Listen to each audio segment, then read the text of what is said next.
Hey guys, let's do a study along and hit share screen. Ruth. Book of Ruth only got 4 chapters. I'm just gonna go through it. We'll see how far we get in each one. And each chapter maybe take an hour. I don't know, longer than an hour, less than that. Let's okay. Got our 7 translations here. Naomi, widowed. Okay. A family tragedy, famine, and death. Man, Naomi in Moab. Okay. Naomi loses her husband and sons. Okay, a family tragedy. Okay. Naomi loses her husband and sons. Naomi's family in Moab. Elimelech. It's a fun name. Elimelech moves his family to Moab. Okay. Let's read. Okay. We'll go with the NASB for now. Way over here. Okay. Now it came about in the days when the judges governed. It came about in the days when the judges governed that there was a famine in the land. And I'm trying to think. And a man of Bethlehem in Judah went to reside in the land of Moab with his wife and his 2 sons. And the name of the man was Elimelech. Elimelech. I think Melech is the name of like pagan god. I'm not sure. A man of Bethlehem went to reside in the land of Moab. So he picks up from Bethlehem and he goes to Moab. Came about in the days when the judges governed. Let's do something real quick. Okay. No. Yeah, Bible Gateway, book list. These Genesis, Exodus, Leviticus, Numbers, Deuteronomy, Joshua, Judges, Ruth, 1st and 2nd Samuel, 1st and 2nd Kings, Ezra, Nehemiah, Esther. All of those are roughly in chronological order. Genesis, Exodus, Leviticus, Numbers, Deuteronomy. Okay. Joshua, Judges, Ruth. So Ruth is during the time of the Judges. The book, the book of Judges here is called that because God didn't rule them. It was the way God ruled. It's the way God was in charge. It was the kind of government God set up. There we go.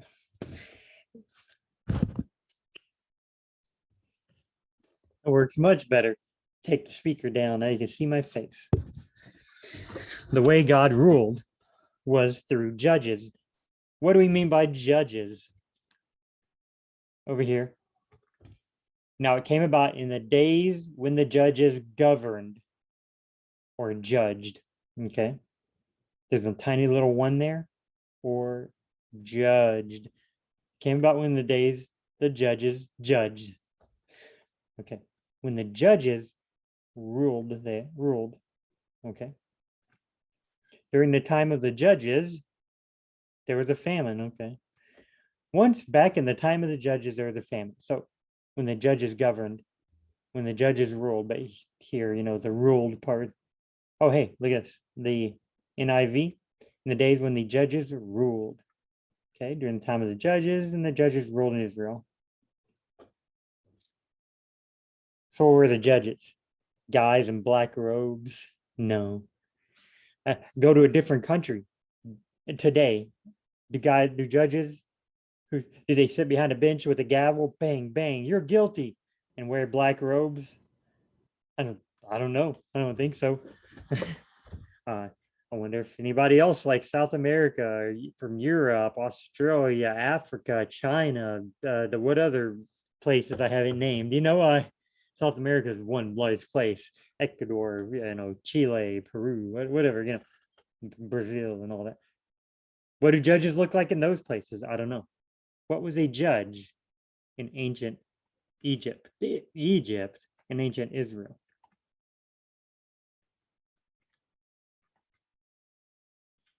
God creates the world in Genesis.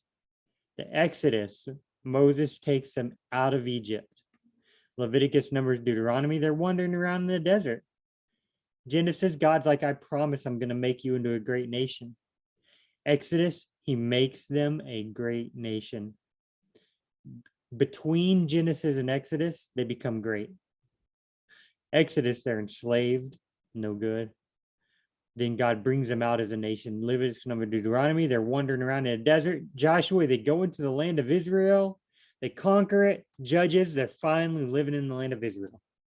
So, God promises them the land of Israel.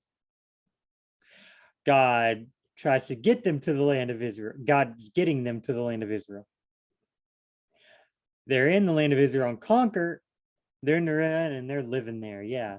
The same as for 1st and 2nd Samuel, 1st and 2nd Kings. See, Samuel was the main judge at this point. So they call it the book of 1st Samuel. Of course, he dies in 1st Samuel. He's not around in 2nd Samuel. 1st and 2nd Kings are ruling the land. 1st, 2nd Chronicles, well, that's Chronicles are not ruling the land.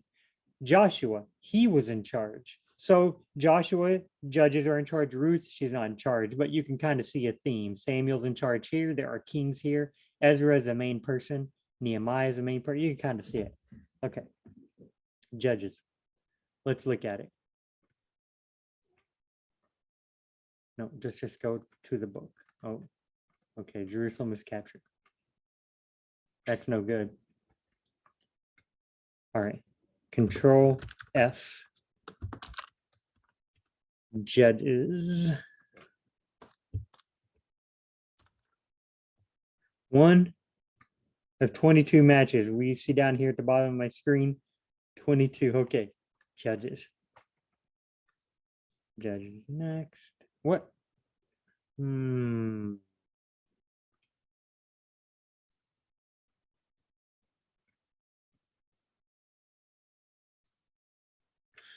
I could have swore.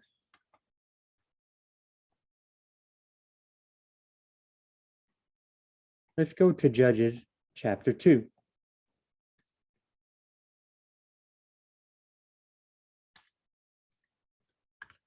Judges, okay.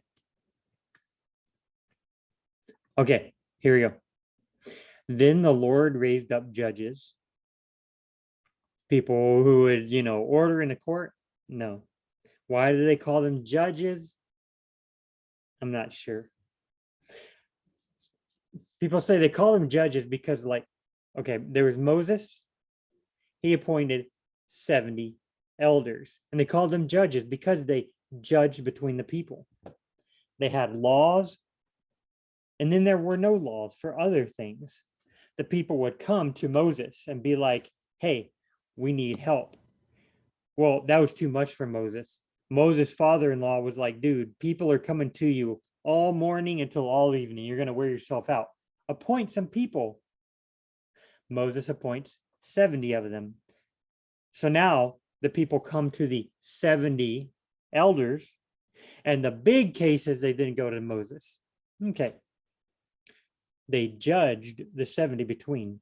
Is this the same word? It might be. Might be the same word in Hebrew. That's why they use it here. But in this book, people do go to the judges, it seems. But in general, the judges do more stuff. The Lord raised up judges, verse 16, who delivered them from the hands of those who plundered them.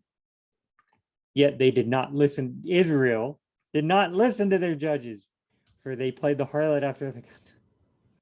They turned aside quickly from the way their father commanded. They did not do as their father. Okay. When the Lord raised up judges for them, the Lord was with the judge and delivered them from the hand of their enemies all the days of the judge. For the Lord was moved with pity by their groaning because of their oppression and because of the oppressed and afflicted. Because of those who are oppressed. But it came about when the judge died that they would turn Israel would turn back and act more corruptly than their fathers, their ancestors. Fathers just means their ancestors. So the people before them, following other gods to serve them. Goodness gracious. Joshua dies. He helps conquer the land. He's in charge. After Joshua dies, the sons of Israel did evil in the sight of the Lord, serve the Baals. Baals are false gods.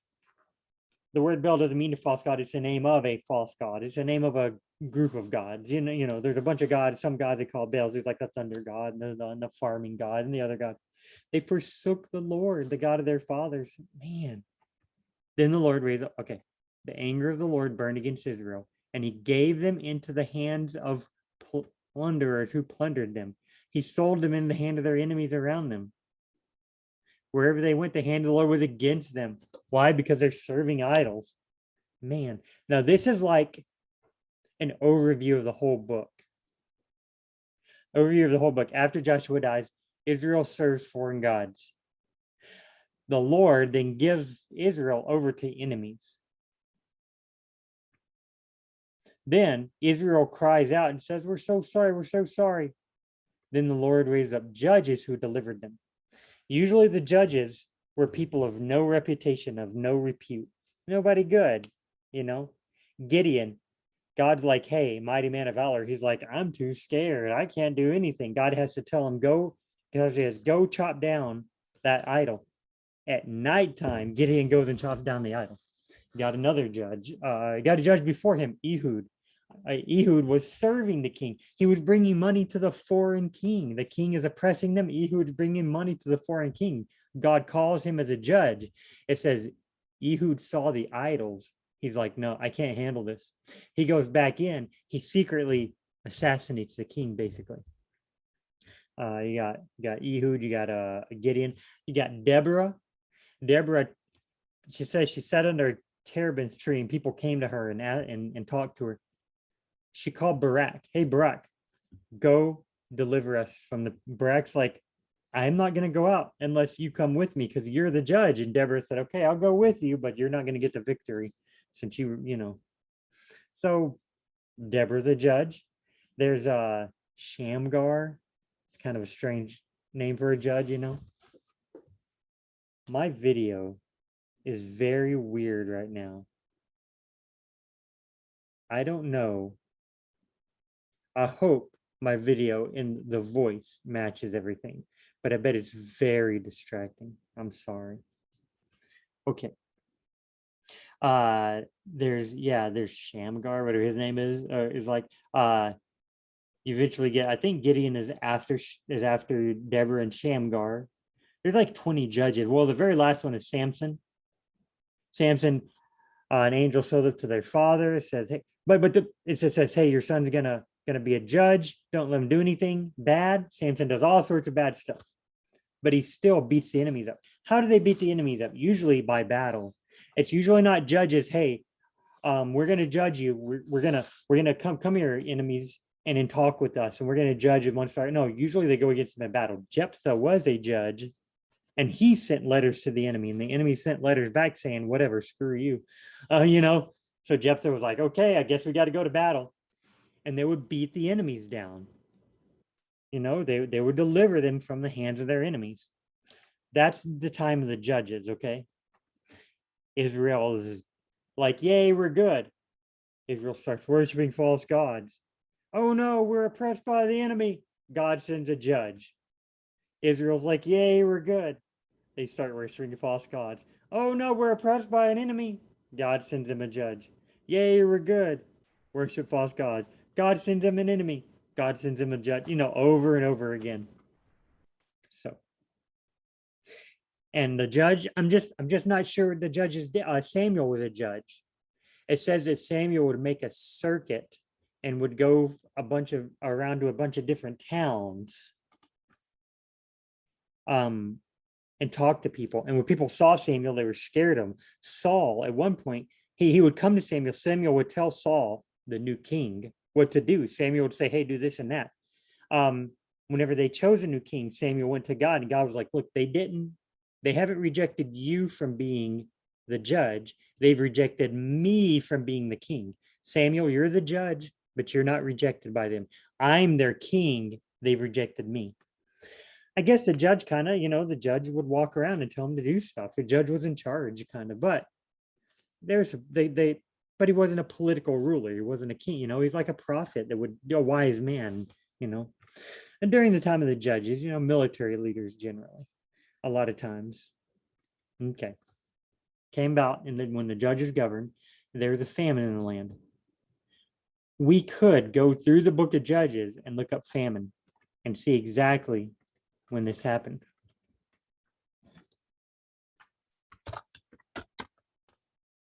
Oh, we're in the 1995 NESP. I don't know. Okay. Oh, look, Genesis, Deuteronomy, Ruth.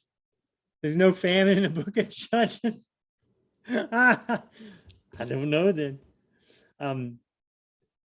We could go through and read the entire book of Judges and find parts that talks about drought and how the crops are dying at this point. There's no rain and people had to move to get food from another place, and the God was withholding rain. We could go through and talk about and look for stuff like that in the book of Judges. We won't worry about it. That'd be a lot. So it came about in the days when the judges governed. So they're in the land of Israel. Joshua died. Judges are governing. There was a famine in the land. And a man of Bethlehem in Judah. Bethlehem in Judah. Is that the Bethlehem where Jesus was born? I've been told there are two Bethlehems,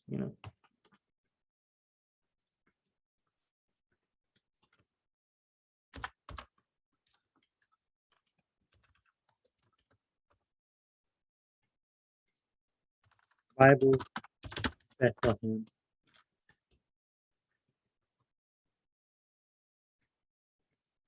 Let's see. Map. There's Bethlehem. Right there, just south of Jerusalem. You can barely see it on this map. That you see my hand, my area down there. You can barely see it on the map, but it's there. It's just below Jerusalem. I believe that's where, but there's where Mary and Joseph had, the baby Jesus. But there's supposedly another Bethlehem.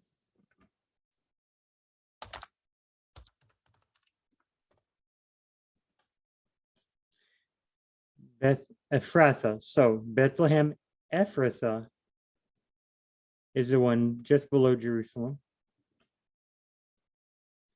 There's Jerusalem, Bethlehem. Okay. So look over here. Look at that. Bethlehem, Joshua 19, Judges 12. Right here. So where's that at? Man, we're going to have to look at a bigger map. There it is. I have to look at even bigger map.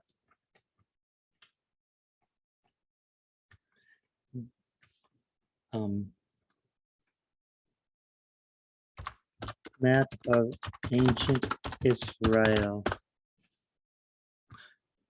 Okay. This map, kind of small, but looks pretty good. There's Jerusalem right here. Bethlehem down here. The Bethlehem that they're, the one Bethlehem, Okay. Ephrathah. All right. A man of Bethlehem in Judah. So I guess that is in Judah. The Bethlehem just sort of south of Jerusalem is in Judah, but that's during Jesus' time. Towns, they changed, that was over 1,000 years before Jesus lived. So, I mean, places change in 1,000 years. Went to reside in the land of Moab with his wife and his 2 sons. So they're in Bethlehem and they live in Moab over here. So they are somewhere around here. They're in Judah. Judges was probably written when the 2 kingdoms, there were 2 kingdoms. Here's all of Israel. But you see, it's Israel and Judah.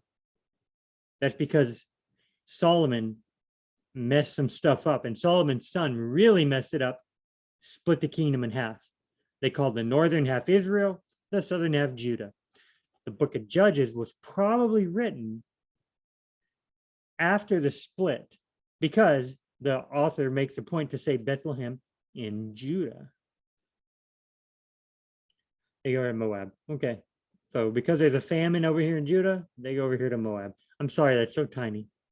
You do what you got to do whenever you don't want to spend money on software. And so I could click on that, but who knows where it'll take me to. I can't blow my screen up or anything. I don't know. So came about in the days when the judges governed. There was a famine in the land. Famine's super common in the Bible. Famine is everywhere. Famine, famine. Famine means a drought is when there's no water. A famine is when there's so little water, everything dies. Lots of famines in that area of the world, I guess. I hear my cat over there making noise. He's looking at me funny. A man of Bethlehem in Judah went to reside in the land of Moab with his wife, probably because the famine was just in Bethlehem in Judah.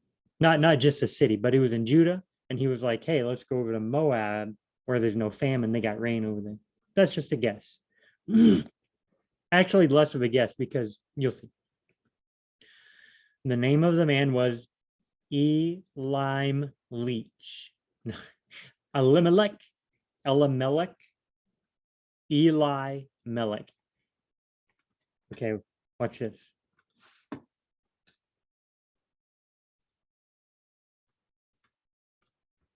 Bible names Eli.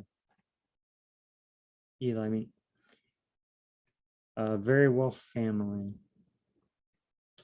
Eli is a Hebrew name that means high or elevated. It could also mean my God. Well, El is definitely God. Okay. Baby center, check. Wikipedia, biblical name Eli can be a masculine name given ascent. Elevated. Please look at this. Eli Mel, I bet that right there, that nickname, but that's Elimelech.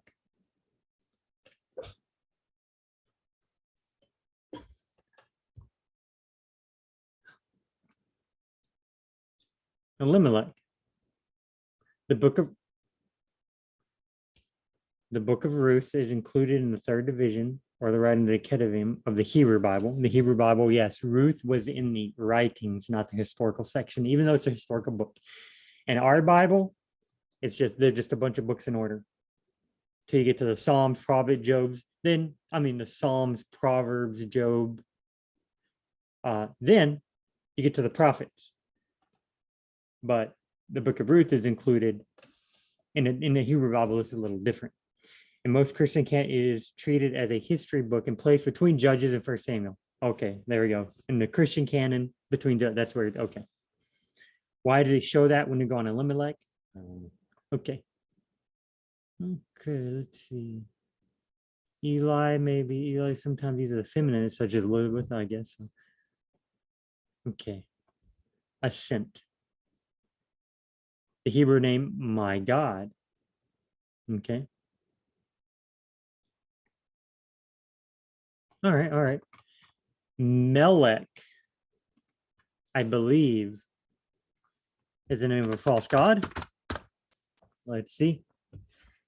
Ebed Melech is mentioned in the book of Jeremiah as an Ethiopian official. Okay. What does Melech mean in the Bible? From Wikipedia. Refers to a given name of Hebrew origin titled king. Okay. Malek. DDT Molech. Molech.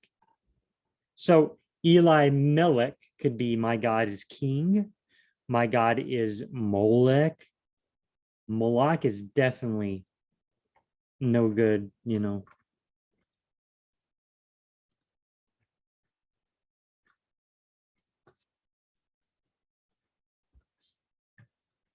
Let's look real quick. Let's see what Melech comes up with. Probably nothing. Okay. He did away with the horses, with the king of Judah had given to the sun, like the sun god. at the entrance of the house of the Lord by the chamber of Nathan Melech, the official. Melech means king, possibly, or official. And he burned the chariots of the sun with fire. That's good. I'm guessing that's Josiah. The sons of Micah were Pithon, Melech. See, Melech is a common name. The sons of Micah were Pithon, Melech, Ebed Melech, the Ethiopian. So this dude from Ethiopia, he's got Melech in his name too. Go speak to Ebed Melech, the Ethiopian, saying, thus says the Lord of hosts, the God of Israel, behold, I am going to. So, hey, God's saying, hey, Ethiopian, go.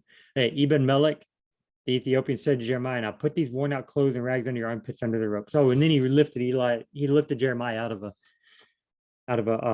he was in a large, the cistern, large and muddy. Jeremiah's going to die. Ebed Melech lowers a rope to him. It's pretty cool. God's with Ebed Melech. God's, okay, anyway.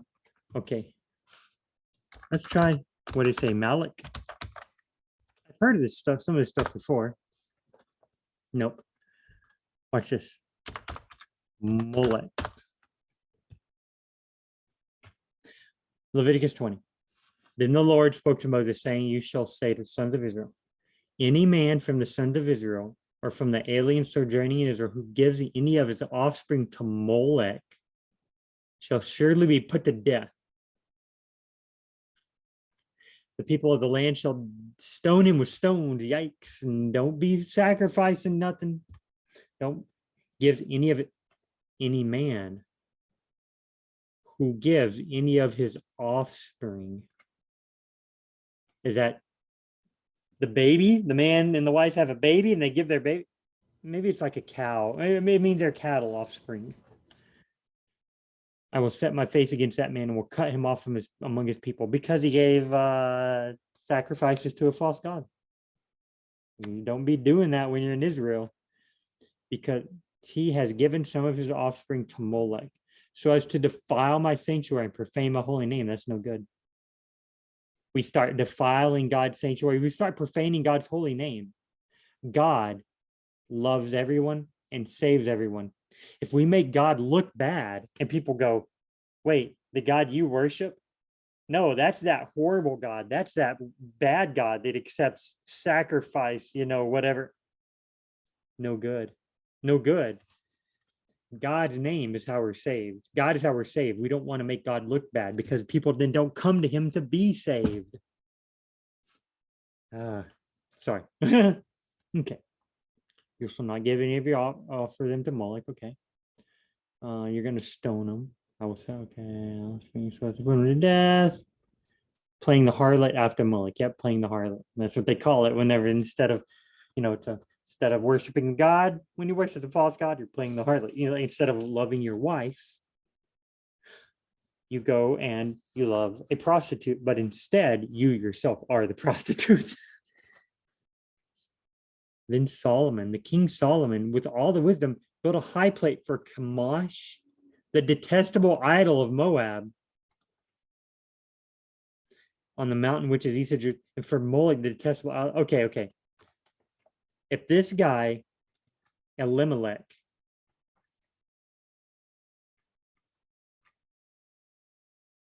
we assume he's an Israelite because he's born over there in Judah. Ruth is an Israel.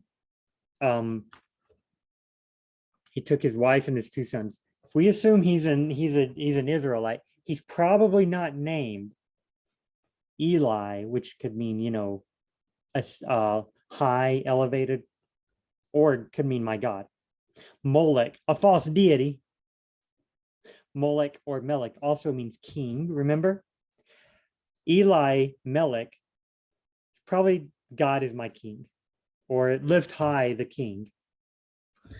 They often name themselves after, they often like look down here at the bottom.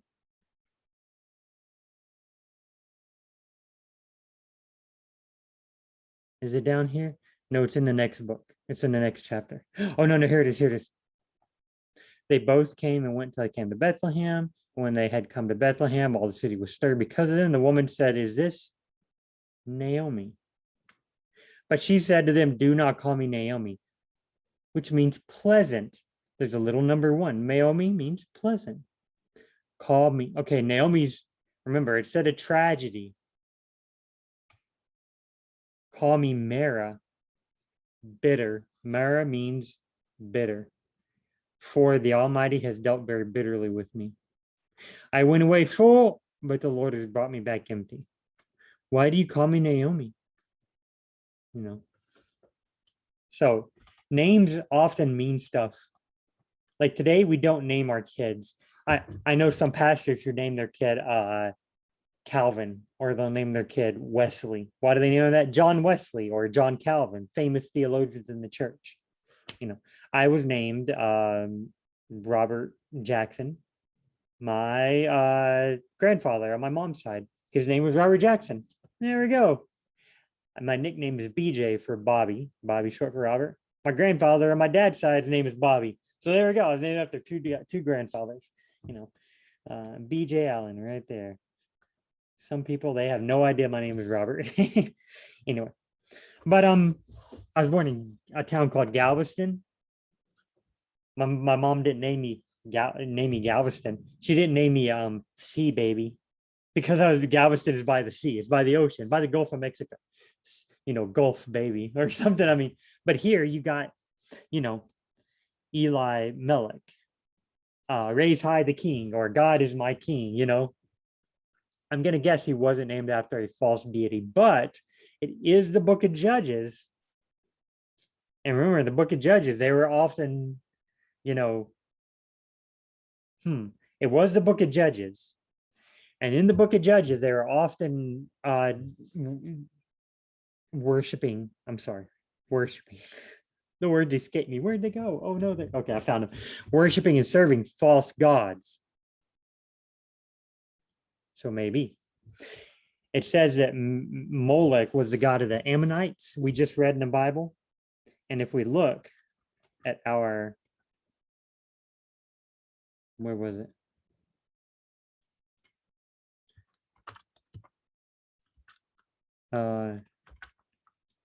Ancient Israel map. I know ancient's misspelled, but Google, look at that. Showing result, okay, right there. Images. Ammon, where they worship some false deities. Not gonna be able to see it all that well, but there's Moab, where they worship some false deities. Edom, they weren't supposed to, but there's Ammon right there. That's pretty far, but they traveled a lot in those days. You think, but they didn't have cars, they didn't have planes, they didn't have bicycles. You know, how in the world did they travel? They couldn't travel safely and stuff.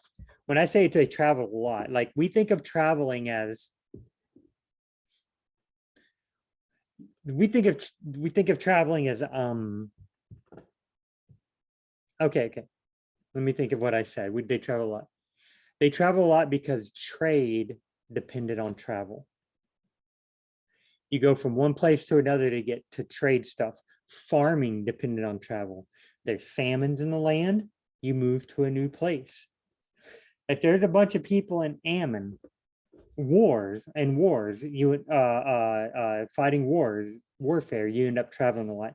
There's a bunch of people in Ammon, and they see this place, Judah and Israel. They're like, uh-oh, let's go beat them up. So Ammon goes to fight them. Judah goes to fight them. They're gonna intermingle. Even though it's a war, they're gonna intermingle and find out each other's false gods. When people from Ammon go to Judah to trade, or people from Judah or Israel go to Ammon to trade, they're gonna find false gods. People from Ammon are like, hey, there's a famine, let's go to Judah. They're gonna bring their false gods. Stuff like that happens. Today, so I say they traveled a lot. They traveled more than we think that they traveled. Today, it's just a click of the internet. It's like, oh, I believe in God. So you type God on Google and you're like, wait, there's all these other religions that have gods? You found out that fast. Back in the day, it took a longer time, I agree, but not as long as we generally think. Things generally spread a lot faster, even though they didn't have phones, they didn't have the internet, they didn't have TV and radio to talk to each other, they didn't have cars to drive and go really fast to places and good roads, but stuff still traveled a lot quicker than we think. Ancient traditions lasted a lot longer back in the day. So Ammon could have been living over in Judah. The god Molech could have already been over there. Israel comes in, they destroy all the Canaanites. Remember with Joshua, they conquest, they destroy them all. But like I said, warfare, that doesn't mean they're not influenced by them. They're already worshiping false gods. So, I mean, all that to say, Elimelech could mean my God is Molech. Oh my gosh, Molech, my God. Oh man, no good. It could mean that. We're not sure, you know. Okay. What if his name is Elam El Ek? El means God, Elam and Ek mean Ecclesia. Does it mean out of? Ecclesia. Ek, out of. God comes out of Elam. I don't know. You see, we're trying to like break these up and stuff, but I'm not a scholar, so I just kind of go by what the scholars say, you know. So okay. No, it came about so you don't want to like sit here and search what does every little last name mean, like all by yourself. Like I know what EL means. Let me go find EL in every other name, and you know, Bethlehem. LE is God backwards. No, don't go doing that. Okay. The name of the man was Elimelech, and the name of his wife Naomi. The names of his two sons were Mahlon and Chilion, Ephrathites of Bethlehem in Judah. Okay, so they're all Ephrathites. Okay, Ephraim was one of the 12 sons of Jacob. Jacob's name was changed. Jacob, it says Abraham, Isaac, Jacob. Jacob's name is changed to Israel. So Israel has 12 sons. Why do they call the land Israel? Because he's like the main dude. Why don't they call it Abraham? Abraham never owned land there. Isaac never owned land there. Abraham, Isaac, Jacob, they're living there. They have 12 tribes. They don't necessarily own land, but then the family with Jacob and Israel, and Jacob and his 12 sons,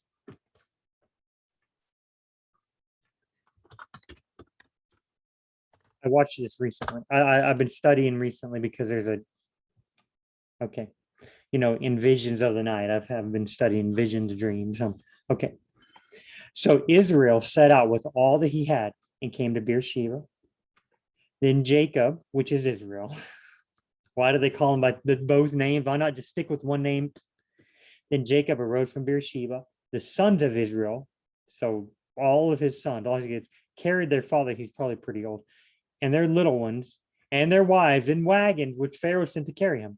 They took their livestock and their property, which they had acquired in the land of Canaan, which will later become the land of Israel. And they came to Egypt. Jacob and all his descendants with him, his sons and his grandsons, his daughters, grandsons, they all went to Egypt. Those who came to Egypt, look at this. Now the names of the sons of Israel, Jacob and his sons who went to Reuben, Jacob's firstborn. The sons of Reuben, Hanok, Palah, Hezron, Carmi. The sons of Simeon, Jemuel, Jamin, Obed, Jachin, Zahor, Shaul, the son of Canaanite woman. The sons of Levi, Gershon, Kohath, and Merari. The sons of Judah, you see, that is saying there isn't, whenever there's a genealogy, means there's a start of something new. In the 6th chapter of Genesis, there's a genealogy, and then the ending or the beginning of something new. The genealogy, then there's the flood. Right after the flood, when everything's new, there's another genealogy. It's a few chapters later, but there's another genealogy.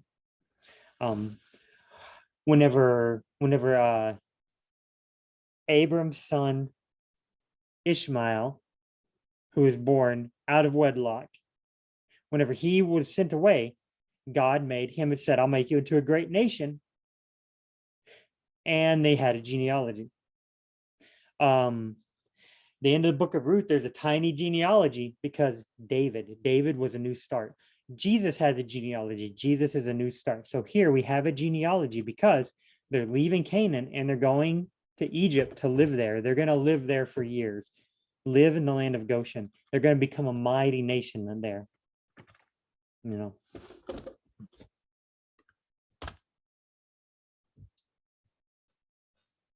Jacob's family settles in Goshen. Joseph brought his family. Jacob presented them to Pharaoh. They're going to live there. What are your okay? Let's see. Now there was result of that's a different famine. This is hundreds of years before. This is before Moses. Moses was before Joshua. Joshua was just before the time of Ruth. So now Israel lived in the land of Egypt and Goshen. They acquired property in it. They, the country of Israel. They're not a country yet during Genesis. I agree. But they are a nation. The country is like the land. The nation, I guess, could be the land, but they're not looking at it as they're looking at the family. So the family, which they're calling Israel. See, it's so confusing. The family, the father's name is Israel. The whole family is called Israel. All the 12 sons and all their sons, the whole family, and they are a nation of Israel. In America, we have Native Americans. We got some Native Americans. They're of course, we got Native Americans. My ancestors, who came over from England, they didn't kill all the Native Americans off. 50 states. Okay. Some of the nations of the Native Americans still exist today, and they have land, and they have families, and they say, I'm of the nation of this. They might not even live on that land. That land might be over more than one state. But they have a nation there and they have a land, and they might live far away from that plot of land, but they say, I am of the Cherokee nation. I am of the Navajo nation. That's a thing in America. It might be that way in other countries. I'm not sure. I only know my history, and I guess the history of ancient Israel, some of it. But that's an example here. They're in a country, America, but they have their own country. They might not even live in that country. They might live in a separate part of America apart from their country. But they're still say, I'm of that nation. I am a Cherokee. The Bible, kind of the same. They're not attached to the land yet. They are in Goshen, which isn't their land. God promised them that they would not be living in Goshen in Egypt.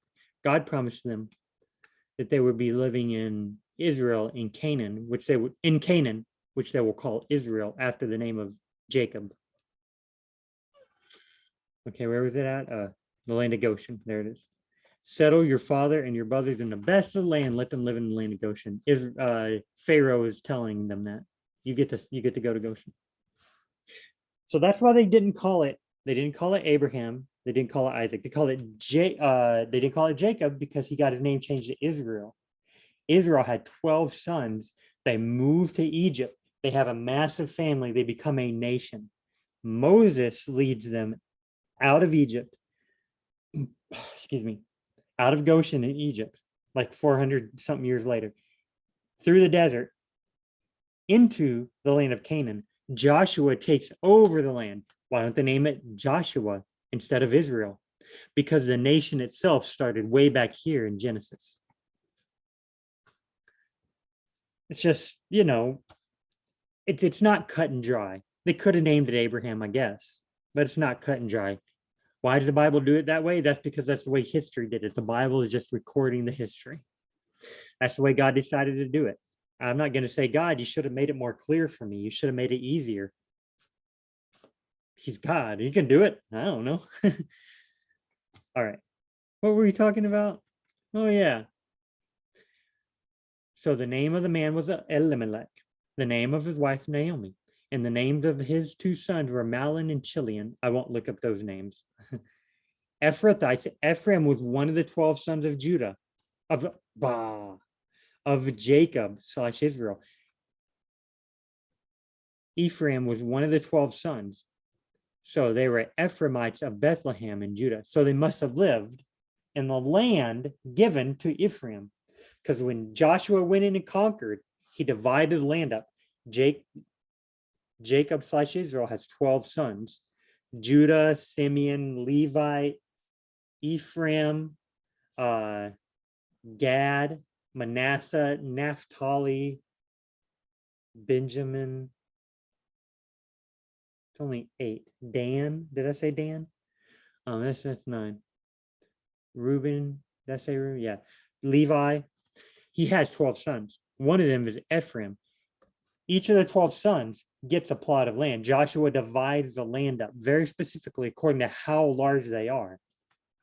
So they must have lived in the lands of Ephraim, or they were descendants from Ephraim. Because remember, genealogies, they trace their genealogy way down. They were like, my great, great, great, great, great, great, great, great grandfather was Ephraim, you know. So they're Ephrathites of Bethlehem and Judah. So they entered the land of Moab and remained there. So verse 2.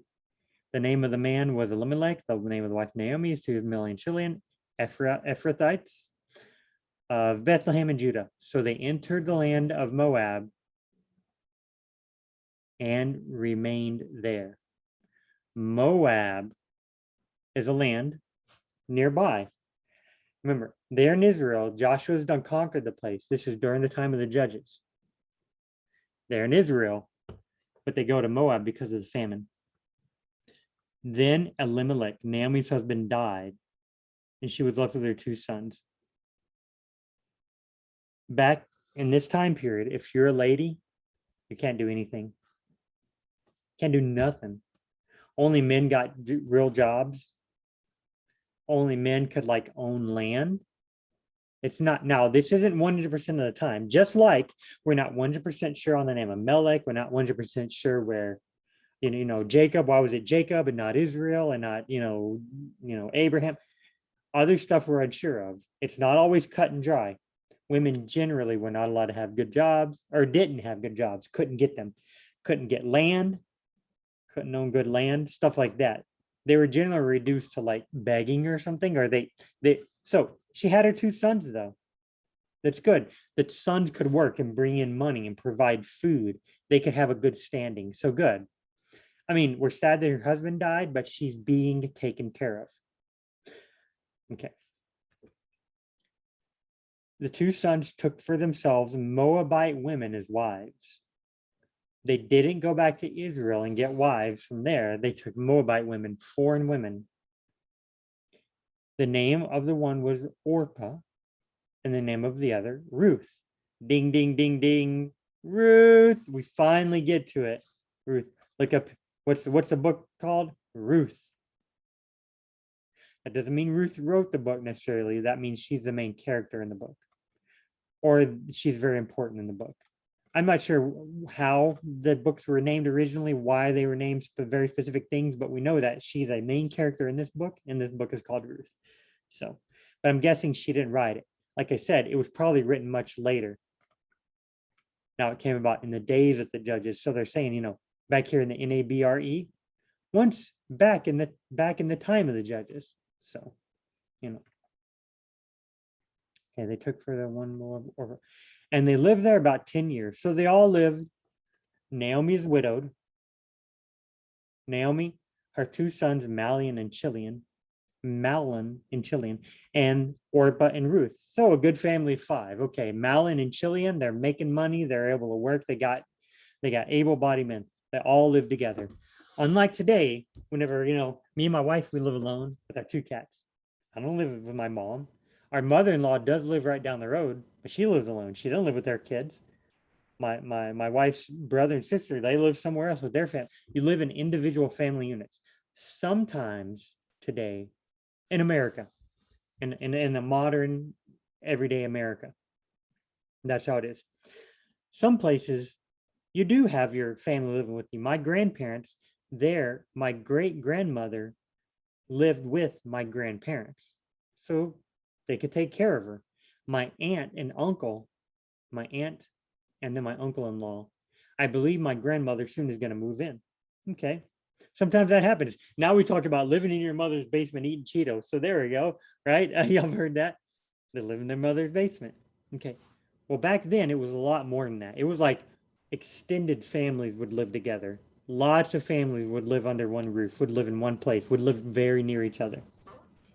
If you've ever seen the movie My Big Fat Greek Wedding, kind of similar. I do this a lot. I do this a lot. I don't know. Okay, remember up here, Naomi widowed. We saw that part. A family tragedy. Oh, hey, Naomi and Moab. Moab, that's where they're at right now. Then both of them, okay, both Malin and Chilion also died. The woman was left without her two sons and her husband. 3 women. They're not able to get jobs, not able to get money easily, not able to work, not able to be like important people. They have no clout. They're looked at as y'all are just women. Sorry, we can't, we can't trust you. We can't trust you. Oh my gosh, that was a harsh time back then. I know. We've come a long ways. People are like, we need to come further. We've come a long ways, So a lot long. We've made great leaps and strides as far as like human rights.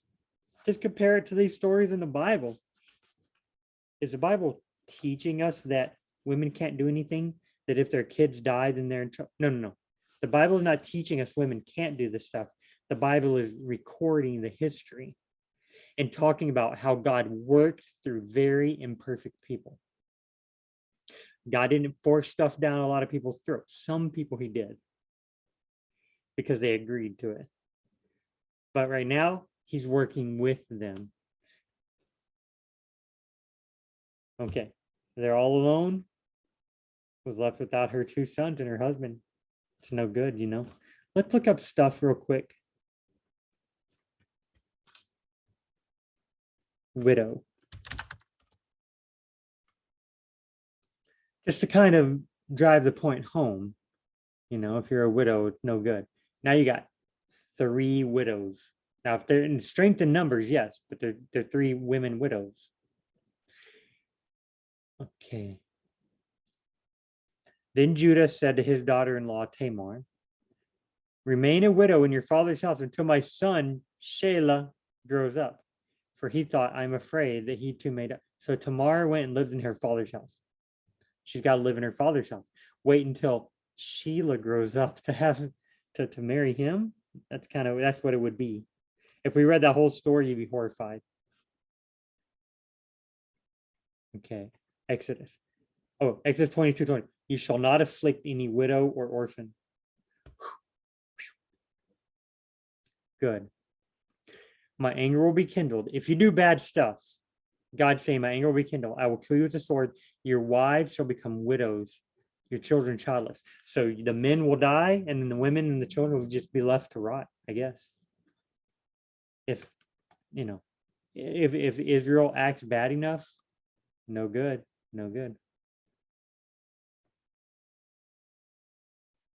You shall not wrong a stranger or oppress him, for you were strangers in the land of Egypt. We were talking about that. They were in the land of Egypt. Remember, God promised them Canaan. They went down to Egypt. They were strangers in the land of Egypt. So don't oppress a stranger. Don't be afflicting no widows or orphans. Afflicting.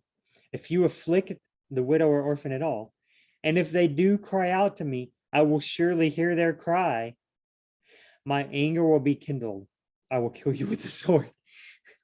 Your wives shall become man. So if you damage widows, then guess what? Your wife is going to become a widow. Yikes. If you hurt an orphan, guess what? Your son's going to become an orphan. No good.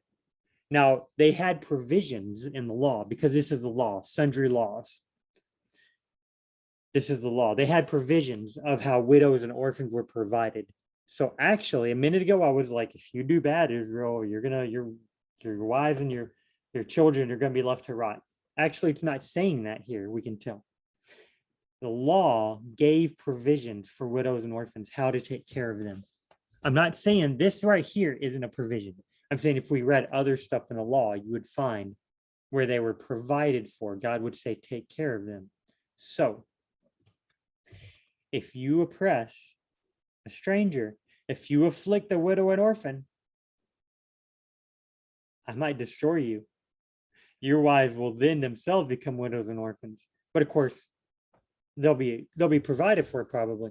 In other words, it's like punishment to the person afflicting the widow and orphan. It's punishment to the men. The women, the orphans, they don't get punished much. That's pretty cool. You might think, well, we should treat them equally and punish everybody equally. But like I said, this was a different time. God's working with them. At least God's not punishing the women in the orphans like above and beyond. The men get punished above and beyond. God's telling, hey, you man, you're gonna afflict the widow and orphan. I'll make your wife widow and orphans. In other words, I'm gonna kill you. Whoa, goodness gracious. Does that mean every time a widow and orphan is afflicted by a man, God automatically kills them? No, no, no. That's not it. There are lots of threats. The threats are meant to like, hey, shape up, do the right thing. That doesn't mean that God's necessarily going to kill them and that we kill them necessarily. There are, like I said, there's provisions, not just for wood, there's provisions all over the place in the law. If you commit a sin, you kill a widow or orphan, you commit a sin. You afflict a widow or an orphan, whatever afflict means. You take money from them and food from them and you cheat them out of stuff. Then you're found out. Dude, you've hurt this widow and orphan. You've broken that law. And you've broken this other law, the stealing from people. And you've broken another law, And the guy says, oh no, I'm sorry. I forgive. You give sacrifices to the temple. God forgives you. You give restitution to the people who you've afflicted. God forgives you.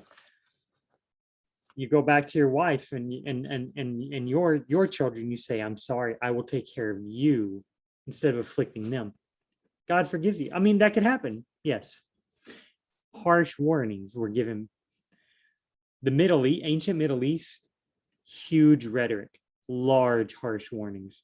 Like people will talk the biggest rhetoric, overall, may the mountains be thrown into the sea and may the stars fall from the sky. Stuff like God talks about, I'm going to kill you and everybody, men will say to each other, I'm going to kill you and destroy everything you have and burn all your stuff. And then later they say that the men will say that. And then later it talks about how some of their stuff is still there, how some of their children have not been killed. Huge rhetoric. It's like in a basketball court, like we scored 1,000,000 points on them. I dunked over their head so many times. We destroyed them, annihilated them. And it turns out they beat him by like 8 points and he dunked over their head like twice, maybe. It's maybe it's smack talk, but they were huge into that. And I've had friends now tell me it's still the same way. Friends in the Middle East, you go over there and they talk big. This guy said he was running. He's in the Middle East. He's a Christian missionary. He said he's out running and he was like, what's over here? I don't know if I should go over here, but I'm going to run. He's like, I like to run. I like to go out into the woods and adventure and hike and run. He likes to do the same thing. So he's out running around. Some people see him. Hey, come over here. Some Middle Eastern people. This is a white dude. They get him. And he's like, I'm sorry, I was just out running. Do you know where you were? You could have been shot. Bang, bang. And they like do that. And then they told him, if you go over there again, you will get shot. Bang, bang. And he's like, okay. He understands they're not literally saying, we were going to shoot you. And if you go over there, we will shoot you. That's not what they're saying. They're being very dramatic to get a point across. Don't be going over in that land. That's private land. You could have been shot. I think he said it was government land. And the guys who was talking about bang, bang, and we're going to shoot you. They knew English well. It wasn't like they were talking to this white guy and they're Middle Eastern guys. It's not that. This white guy who knows English, these Middle Eastern guys who knows English. The Middle Eastern guy, in his culture, big words. Bang, bang, we shoot you, He was telling me that story, talking about how funny it was, but saying, but I mean, that's how it is over there. And he said, and then he was like, and it's the same in the Bible. Because this white, he's a missionary. He knows the Bible very well. Not all missionaries do, but this guy does, whatever. And yeah, I was like, yeah, the Bible, they talk about, we're going to destroy and burn everything. And then, later in the Bible, you read how they did destroy and burn everything, but they accomplished the mission. He's like, yeah, it's the same still, that's just the way they talk and stuff. We went on a long rabbit trail. 1 second, guys. been talking for an hour. My wife and her friend will be here soon. We have only gotten verses 1 through 5, but that's okay. Because look at 6, 7, 8, 9, 10, 11, 12. Okay, it's a little longer than I thought. It's 22 verses. So in 4-hour sessions, if we go 5 verses an hour, maybe I won't go so long. I'll say, hey, that whole name thing that we talked about. Yeah, I'll find other stuff to talk about. Okay, so they left. So let's read it just from the beginning. You can kind of hear it now. You can kind of hear it in your head. You've seen where Moab is. You know that they have laws and that it's a harsh place. Famines, that they're farmers, and if there's a famine, they need to go somewhere with food. Let's read all. You know who the judges are. Let's read all this. I'm not saying try and keep all that in your mind as you read it. I'm saying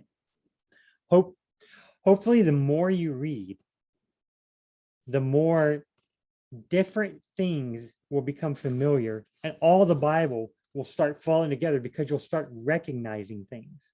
That's what I'm doing. I recognized, Bethlehem and Judah. I had to go and look where it was, but I was like, oh, you know why they call it Bethlehem and Judah? You know why they call them an Ephraimite?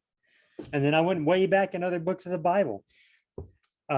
Ruth, that book of the Bible didn't say, now go look, now as it was in the book of Genesis, but it talked about stuff that led back to the book of Genesis, and I was able to trace it back. Why? Many, many years and hours of Bible study. Many, many years and hours. I don't even know all the PhD stuff. I don't even know. I haven't researched this. I don't know the languages. This is all from me reading the Bible, reading books by experts, and listening to, I have a job where I'm a janitor, listen to tons of, I was a cart pusher, I was a dishwasher, I could listen to headphones. I was a truck driver at one point. I listened to lots of teaching from experts. I listened to lots of sermons from very smart people. And over the years, since about the age 24, 22 maybe, something like that. So that's almost 20 years later, I'm at the point where all this is starting to fall into place. 20 years? Yes. If you're not going to go to a college and have it drilled into you where you're reading smart people books for 20 hours a week, you're going to lectures 3 or 4 hours a day. All the people around you in Bible college, that's all they ever talk about is Bible this, Bible that. You discuss Bible stuff with them. Unless you're in college, kind of, college where they're kind of forced. Okay. Unless you're in college where you're pretty much forced to learn this stuff hours and hours and hours and hours a week. Unless you do that, then it's going to take a long time. It's going to take a while. And in fact, I know some people who have been to seminary. I know some people who have been to seminary and they come back and I'm like, well, if you look at the Bible, and they're like, I never knew that. They were taught theology and how to do church. They were not taught Bible necessarily. Now, there is a lot of Bible, yes. But a seminary is different than a Bible college. We just spent an hour going through 5 verses, going through the first pericope. And now it came about in the days, the pericope is like a section, it's like a story in the Bible. I say Bible passages. One Bible passage for an hour, In seminary, they probably spend an hour talking about some kind of theology thing, and then they would go discuss theology with their friends, But I look at the Bible, I listen to the experts on my phone, like I plug it into my phone, listen to it. I don't, and so I get very piecemeal information. So that's where all my learning comes from. So if you're going to learn that way, if you're just a basic, average, everyday Joe like me, and you rock back and forth because your shorts are uncomfortable, you're just an average Joe like me, it's going to take you a while to learn the Bible probably. You got to put in a lot of effort. I will probably start learning a lot faster because I'm doing these YouTube videos. I've learned a ton over the past month about visions and dreams, and not even that much about them. But since I've been focusing on them more for a video that I just finally got done and I'm going to put on my YouTube page here, I finally learned stuff. I'm talking way too much. Let's read. First passage. Okay. Now it came about in the days when the judges governed that there was a famine in the land. And a man of Bethlehem in Judah went to reside in the land of Moab with his wife and his 2 sons. The name of the man was Elimelech, and the name of his wife Naomi. And the names of his 2 sons were Mahlon and Chilion, Ephrathites of Bethlehem in Judah. So they entered the land of Moab and remained there. Then Elimelech, Naomi's husband, died, and she was left with her 2 sons. And they took for themselves Moabite women as wives. The name of the one was Orpah, and the name of the other, Ruth. And they lived there about 10 years. Then both Mahlon and Chilion also died, and the woman was left without her 2 sons and her husband.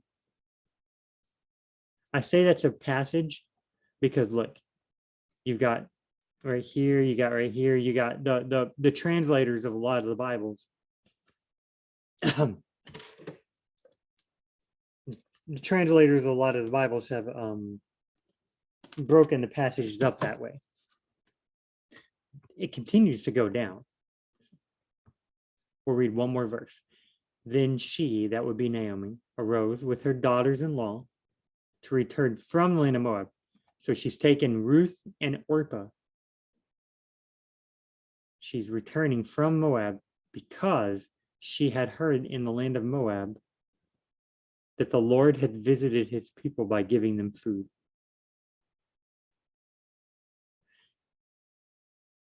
She arose with her daughters to return from the land of Moab because she had heard when she was in the land of Moab.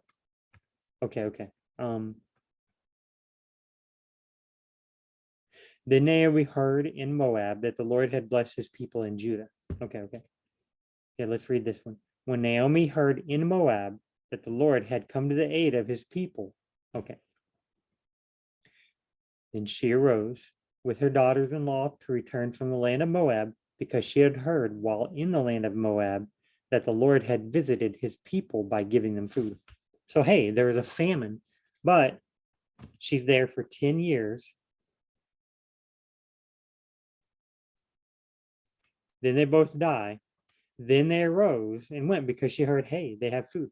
Do they leave right then? Hey, our husbands died. The two son-in-laws died. Elimelech, he died a ways back. The 2 son-in-laws, they died. The 2 sons. Elimelech and Naomi had 2 sons, Mahlon and Chilion. The 2 sons died, and she's left with just the 2 daughter-in-laws. And so then because of that, hey, your husband's died. My son's died. You know, we've heard that in the land of Judah, there's food. Oh yeah, Mom. Yeah, let's do it. Let's go back. Yeah, I think we should go back. Okay. Or was it they stayed there for 10 years? The two sons died.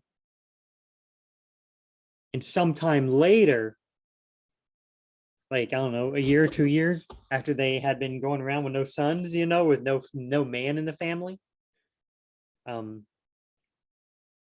Later they're like, oh wait, you know what? I just heard something. Wait, what'd you hear? Oh yeah, me too. I heard about it. Yeah, let's go. I bet it's more like they had been hearing about it. They knew about it. I bet it was common. And then when the sons died, they had nothing else good to do, but they knew at least there was food in Israel. So they were like, hey, I'm going to go back. Let's go back to Israel. Now, of course, Naomi is going back to Israel. Ruth and Orpah, not from Israel, not from Judah, right? So do they go back? I don't know. Let's read it in another translation. Let's read it in the CSB. In the days of the judging, what? Now they change it even more. I'm going to try to ignore all these little, you can't see it that well, but okay. During the time of the judges, there was a famine in the land.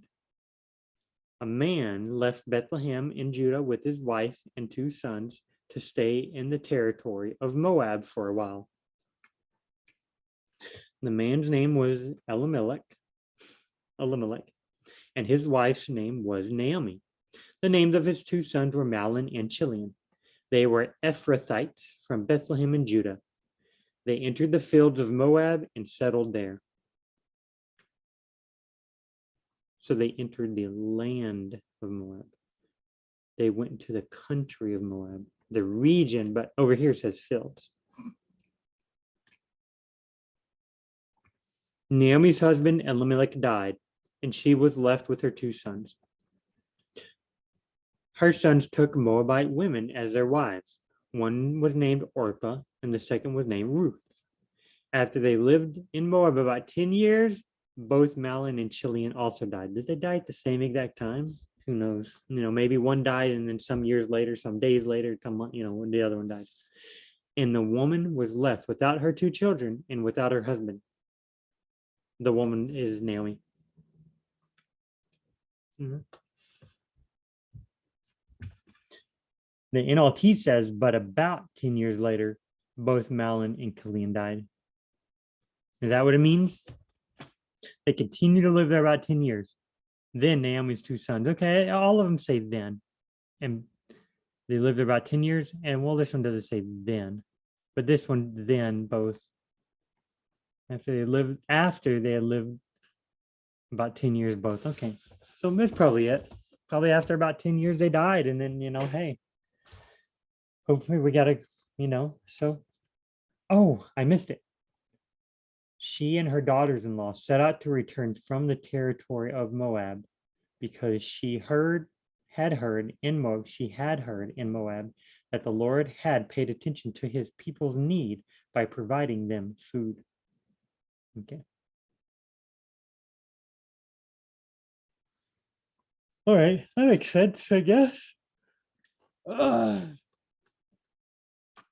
think we'll call this one good. Hour and 13 minutes. Not too bad for 6 verses. Okay. Well, guys, y'all have fun. Y'all have a good day and keep studying. Hopefully, this is basic enough. And after you study enough, the stuff will start coming. All the information that I threw at you, eventually it'll come back.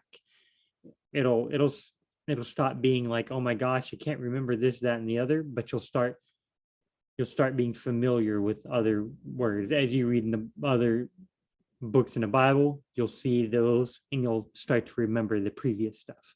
It'll happen. It just takes a while. All right, guys, we'll see y'all later.